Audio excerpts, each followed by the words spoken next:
parating na. Yan, may lalaglag naman sako mga boss. Yan, lalaglag din sako. Isa, dalawa, yun. Yun, lalaglag mga boss. At ito, magbubuhatin nila. So yun ang trabaho nila mga boss. Isang sako nasa 30. Isang sako bilang ka kilo nang? Mga 50 kilo isang sako. Yan. Pag napuno na kasi mga boss, alaglag na lang yun, no? Pag napuno na yon, alaglag lang yung sako at may kukuha. Yan, team sila mga boss, team. Yun, no?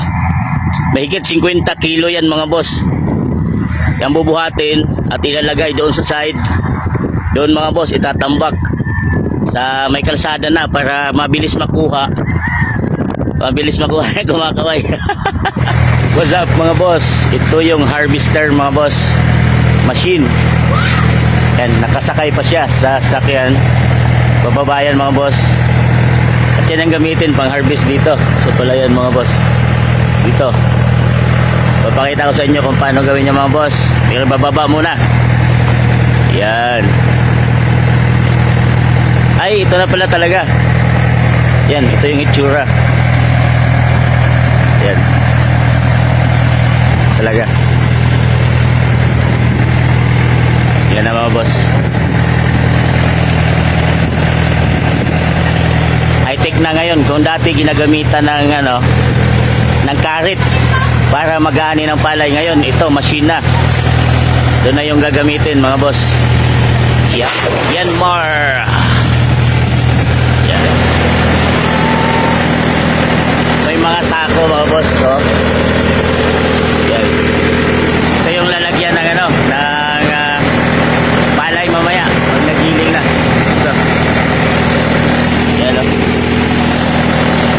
Tinutusok pala, tutusok yan. So, ito. Dito kasi lulusot yung palay mga boss. Yan. Ito sa kabila, dalawa. Yun.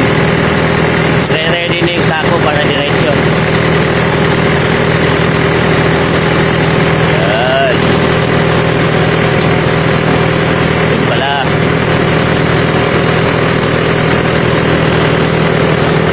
Dalawa. So yun mga boss, tapos na yung nilagay nilang sako, sumakay na yung driver. At pupunta na.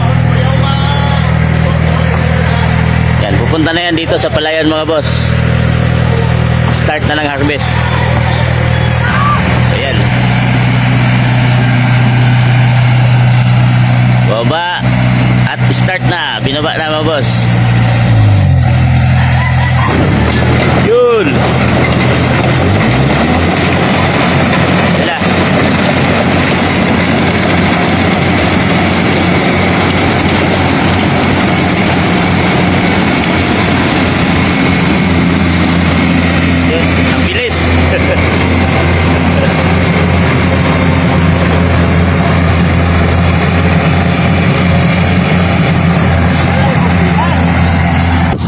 Yun mga boss, yung katawan ng palay mga boss, ito, yung tangkay ay ito na, naiwan mga boss.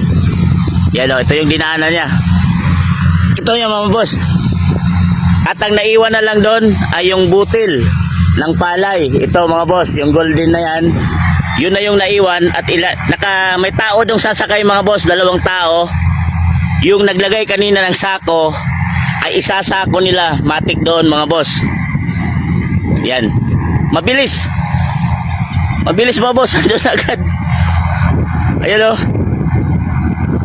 Ang bilis ng niya mga boss. Takbo. So itong machine na to, harvester machine, ay mabilis gamitin kaysa yung manual na nakasanayan ng mga magsasaka mga boss, no, farmers. At dati sa probinsya na nga namin mga boss ay manual na kinakarit tong mga to, ginagamitan ng karit. At matagal yun mga boss, at maraming tao yung nagagamit doon. So ito mas mabilis. At di lang ko lang alam kung magkano yung bayad dito mga boss. At umulan pa. Nagkataon pa na umambon. Yan, umambon mga boss. Ito na yung kahapon na pinakita ko sa inyo. Tumubo na mga boss. Ayan, nagkaroon na ng seedlings. Umaambon mga boss, pero tuloy pa rin. Yan. Ang laki niya mga boss ay mula doon at hanggang dito yung harvestin niya. Yan, umaambon mga boss, pero tuloy. Ayan. Mabilis. Nakita natin mga boss, mayroon ng 2 tao nakasakay. Ayun o. Meron ng 2 tao nakasakay mga boss at sinasahod na yung mga palay sa sako. Yan, mayroon na nakasakay. Bilis. Yan o. Yan, dyan nalalaglag yung ano mga boss, yung tangkay ng palay. At dito naiwan. Yan, naiwan siya sa baba. Yan o. So ganun lang, kakabilis mag-harvest mga boss. Mabilis talaga siya. Kung hahabulin mo machine, harvester machine. So yan mga boss, may isang sako na agad oh. Yan oh. Ito na, malinis na yan. Dapat pakita mo si Ura dati eh. Ayan sila yung maghahakot mga boss. Yan. So, sila yung maghakot sa mga nalaglag ng mga sako. Kunin nila, dito nilalagay mga boss, sa gilid na ang kalsada. Yan. Pakita ko sa inyo mga boss kung paano nilaglag yung mga finish na nakasako na. Yan.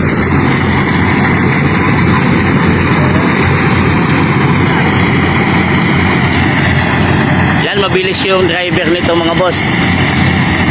Kailangan magaling. Yan. Kita ko sa inyo paano ilaglag yung sako mga boss. Yun. Yun, nalaglag mga boss. At ito, magbubuhatin nila. So yun ang trabaho nila mga boss. Isang sako nasa 30. Isang sako bilang kilo nung? 50. Mga 50 kilo isang sako. Yan. Pag napuno na kasi mga boss, alaglag na lang. Yun, no? Pag napuno na yon, alaglag lang yung sako at may kukuha. Yan. Team sila mga boss, team. Yun, no? Mahigit 50 kilo yan mga boss. Yan bubuhatin at ilalagay doon sa side. Doon mga boss, itatambak sa may kalsada na para mabilis makuha. Mabilis makuha. Kumakaway.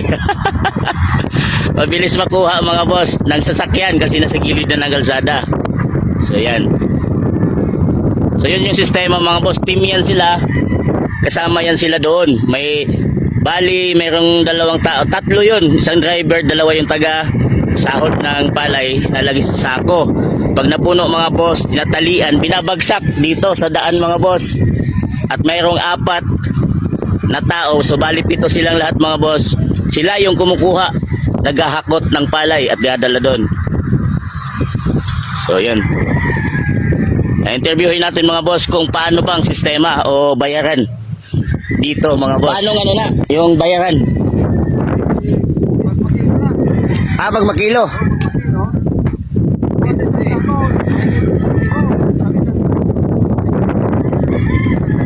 Isang kilo ngayon, 21 ang per kilo no, ng palay. Paanong bayaran sa harvester? 8 sako, isa yung sa harvester. Ganun pala. Ganun. 8 sa may-ari. Pang siyam? 7 sa may-ari. 7 sa may-ari. Yung 8 pa lang sako, 7 sa may-ari, isang sako sa harvester. May 10 sako yung harvester. Yung ano, yung mga gasolina yan, sa kanila na. Sila yung bahala. Sa mga tao, sila na. Basta ganun pala. Bagay, isang sako, mabinta yan ng ano, no? 2,000 plus. 1,000 plus, isang sako. Ay kung mga 10 may ano sila. 10,000. Oh. Wow. Ay malaki pala, no?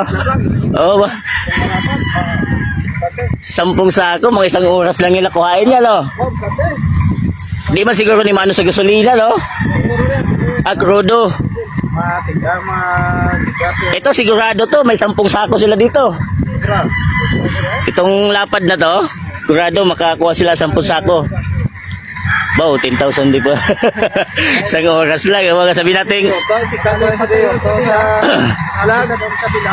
sabihin natin may mga 2 hours lang nila birahin to, no? Sigurado man yung mga 2 oras.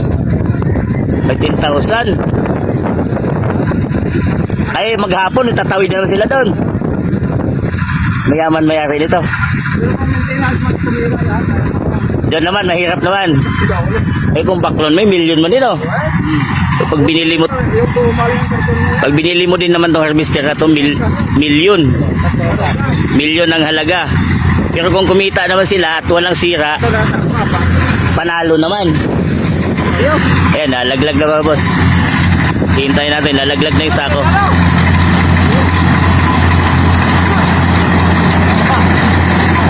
Ayun, nalaglag. Yun. Yun. Ayan, hakotin nila. Ayun mga boss. Hakotin na. Nasa 30 minutes pa lang mga boss, mayroon ng 6, 7. Matik, yung isa pang ano na. Sa harvester na to. Pang 8. Ay 7 na yun. 1, 2, 3, 4, 5, 6, 7. Yung pang 8 niyan mga boss, sa harvester na. Wala ng kilo-kilo, basta sako lang. Oo, sako yan. Walang kilo-kilo. Ay sayang yung ano, may mga ano ba mga boss, mga ibon. Oh, pupulutan. Pangpulutan. Ari dio. Dapat maabangan. Ito boss yung team nila.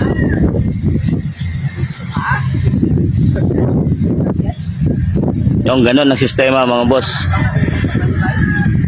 Ganun sistema ng hatian, bayaran between sa may-ari at saka doon sa harvester mga boss. 8 isa, meaning sa 8 sako, 7 sako sa may-ari, 1 sako sa harvester mga boss. So ang 1 sako ay nagkakahalaga ng, kung mabenta na mga boss, dahil 21 daw ang per kilo ngayon ng palay, is nasa 50 kilo yun mga boss, ay buwibenta ng 1,000 peso mahigit, or depende sa bigat mga boss, yung 1 sako ng palay. So sa tansya dito mga boss, yung sa laki na to ay mahigit 10 sako yung makukuha nila mga boss sa harvester. So nasa 1 hour lang to, mahigit titirahin nila mga boss ay sa estimate natin makakuha sila ng 10,000 piso. Ganun pala kumita ang harvester mga boss. Malaki kumita pero mahal siya bilhin dahil milyon yan mga boss. So ayan na, pang-siyam na. Ay 7 yun, pang-siyam na. So mayroon na 1 sako yung harvester. At 8 sako yung sa may-ari na. Nasa 30 minutes pa lang mga boss yung itinagal ng pag-harvest. Grabe.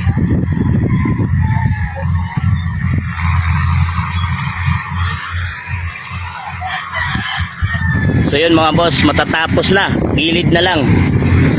Yung isang straight na to mga boss, tapos na. Ayan. At doon na lang sila lilipat mga boss sa kabilang kahon. Ayan. Last na to mga boss ay tapos na. At tumuulan na rin. Mayroon ng kabuuan mga boss na sa 28 sako na. Lahat yung na-harvest.